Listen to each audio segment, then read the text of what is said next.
Bonjour à tous, bienvenue dans votre nouvelle émission dédiée aux produits de la ruche. Qui n'a jamais stressé pour des examens, des concours ou encore des révisions? La raison principale est la peur de ne pas pouvoir tout apprendre pour le jour J. La gelée royale permet de garder sa concentration et de stimuler sa mémoire. C'est ce que nous allons découvrir ensemble aujourd'hui.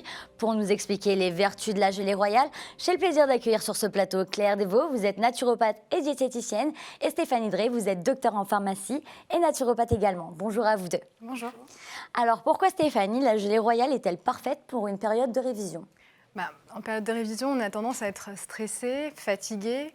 Donc la gelée royale, elle va répondre vraiment à ces deux problèmes-là, du fait de sa richesse en vitamines et oligo-éléments. Donc notamment la vitamine du groupe B qui va être intéressante pour le système nerveux central, qui va permettre de faire en fait toutes les réactions biochimiques au niveau de notre cerveau. Donc ça va déjà nous apaiser grâce au magnésium, au phosphore, donc, qui est présent dans la gelée royale. On va aussi avoir un composé très intéressant qui est l'acétylcholine dans la gelée royale. C'est un neurotransmetteur qui va avoir un impact sur l'influx nerveux entre les neurones. Donc, ça permet de booster un petit peu la mémoire. Donc ça, c'est génial pour... Top, pour les révisions, c'est parfait. Exactement. Et voilà, donc vraiment là-dessus, c'est assez complet et ça revitalise en fait. Donc on est beaucoup moins fatigué physiquement et psychiquement. Justement, on dit que la gelée royale, elle est euphorisante. Est-ce que vous pouvez nous expliquer un petit peu, Claire? Oui, alors cet effet euphorisant, on suppose qu'il est dû à une action hyperglycémiante parce qu'en fait, parmi ces nombreux effets, la gelée royale agit au niveau des glandes cortico-surrénales qui fabriquent le cortisol. Et le cortisol est une hormone du stress, mais qui est naturellement euphorisante. Donc on bénéficie de cet effet-là. Et on est plus concentré grâce à ça? Alors, Ou ça joue peut contribuer parce que du coup, on est un petit peu boosté, mais pour l'effet, sur la concentration, on a ce cocktail de minéraux, vitamine B, on a du phosphore, du magnésium, du potassium qui agissent particulièrement au niveau des fonctions cognitives, de la mémoire, de la concentration.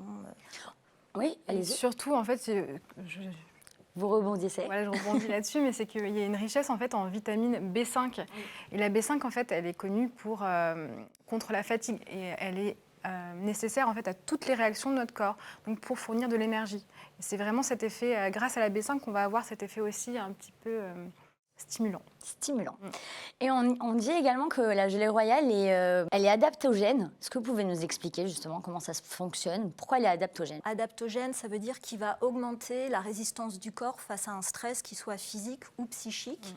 Et justement, comme la gelée royale apporte tout ce qui peut manquer au corps, vu qu'elle est extrêmement complexe dans sa composition, elle aide à mieux affronter les différents stress. Et puis en particulier, ça a aussi sa richesse en vitamines du groupe B, qui sont les vitamines du système nerveux. Du coup, on affronte mieux tout ce qui est agression extérieure. Quand on est en période de révision, d'examen, etc., on est souvent stressé et nerveux. Cela peut jouer sur le sommeil. Est-ce qu'on peut du coup prendre de la gelée royale pour calmer et s'apaiser justement et mieux dormir? Tout à fait. Bon, pour les raisons que je vous ai dit par rapport au stress et par rapport au sommeil, ce qui va être intéressant, c'est la présence de L-tryptophane. Donc, c'est un acide aminé qui est précurseur de la sérotonine. Donc, déjà de base, ça c'est une hormone qui est pour le bien-être. Et cette sérotonine va être précurseur de la mélatonine, l'hormone du sommeil. Donc, l'effet anti-stress de tous les oligo-éléments qu'on a parlé, plus cette action sur le sommeil va faire qu'on sera dans de bonnes conditions pour les révisions et le stress. Et le stress des examens. À quel moment il faudrait faire une cure de gelée royale pour qu'elle soit le mieux assimilée dans notre corps?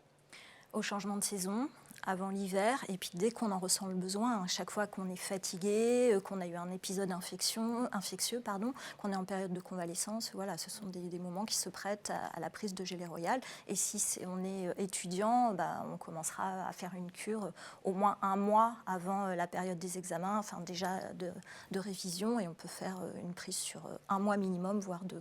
Sur le long terme. Voilà. Et on peut en prendre plusieurs fois dans l'année. Oui, tout à fait. Vous ferez des pauses quand même entre les cures ou pas?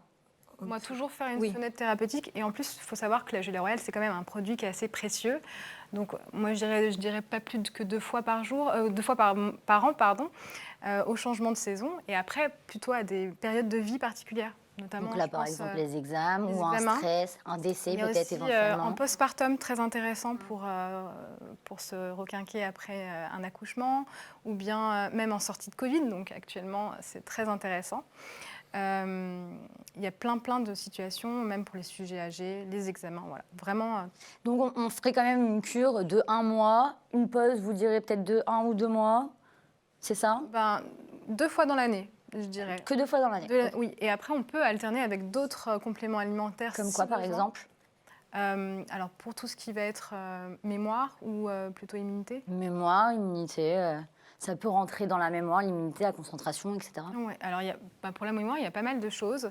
Il y a des plantes qui vont être assez intéressantes comme... Oui, le ginkgo biloba, c'est celui qui vient en premier. C'est un arbre asiatique qui est très riche en antioxydants et qui augmente la microcirculation au niveau cérébral. Donc du coup, la mémoire est améliorée.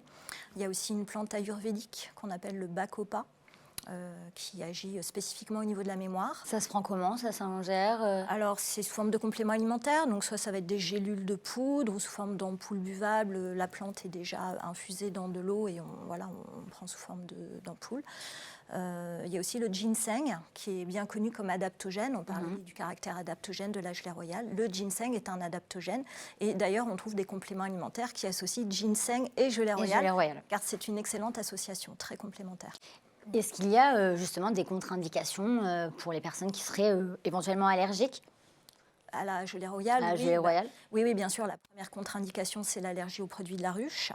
Des précautions à prendre si on a un cancer, puisque la gelée royale a une action hormonale et on sait qu'il existe des cancers hormonodépendants. Et en plus, il y a des facteurs de croissance dans la gelée royale qui peuvent activer la prolifération, le développement des cellules. Donc ça, c'est une contre-indication assez forte. À signaler aussi que la gelée royale peut avoir un effet hypotenseur. Donc si on a un traitement pour l'hypertension, il vaut mieux éviter la prise de gelée royale. Donc il vaut mieux consulter d'abord son médecin. Ou un professionnel de santé, tout à fait. Oui.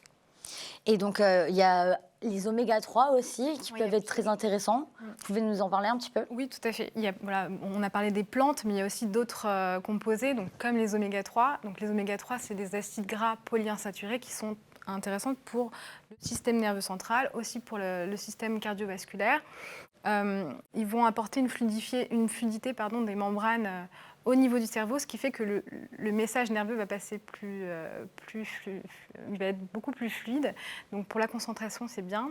Vous avez aussi des phospholipides, donc ça va être un peu barbare ce que je veux dire, mais il y a la phosphatidylsérine très intéressante pour la concentration.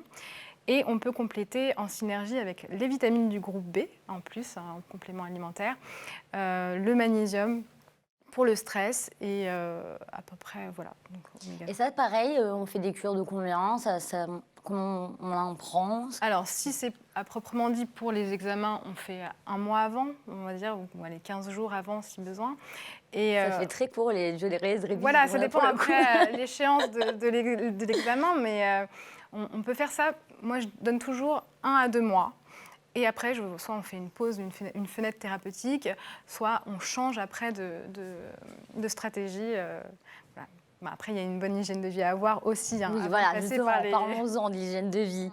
Qu'est-ce que vous préconisez pour être bien dans sa peau, ne pas être stressé? Est-ce qu'il y a des aliments à éviter ou à prendre plutôt? C'est plutôt l'hygiène de vie. Oui, c'est une hygiène de vie globale. Alors, en tant que naturopathe, on va conseiller d'être à l'écoute de son corps, de ses besoins, d'être au contact de la nature pour se régénérer, s'oxygéner. Voilà, et puis consommer bio, avoir une activité physique, respecter ses besoins en sommeil. Donc, voilà, quand on est étudiant... C'est vrai que le sommeil, c'est très important, tout à fait. Voilà. Et la mémoire se régénère pendant le sommeil. Donc, si on se prive de sommeil parce qu'on révise tard ou qu'on sort ou qu'on passe ses soirées à regarder des séries, ça a un impact sur la mémoire. Donc on prend trop de café. C'est ça, ouais. Il va y avoir une bonne alimentation, la gestion du stress. Il y a plein de choses maintenant pour le stress, des techniques de respiration, notamment la cohérence cardiaque qui va être aussi intéressante. Juste avant l'examen, se poser 5 minutes et faire des c'est vrai, ou même prendre un petit totem. Je savais que moi, à l'époque, quand j'étais en période de révision, j'avais un petit totem et je soufflais et je me calmais comme ça. Voilà. Bah oui. Il y a toutes les techniques qui sont bonnes à prendre. Hein. C'est ça. Bon, en tout cas, merci à vous deux pour toutes ces explications. Et on se retrouve la semaine prochaine pour un nouveau numéro des produits de la ruche au secours de votre santé. Vous avez des ficelles si vous êtes stressé et nerveux. Et à la semaine prochaine. Au revoir.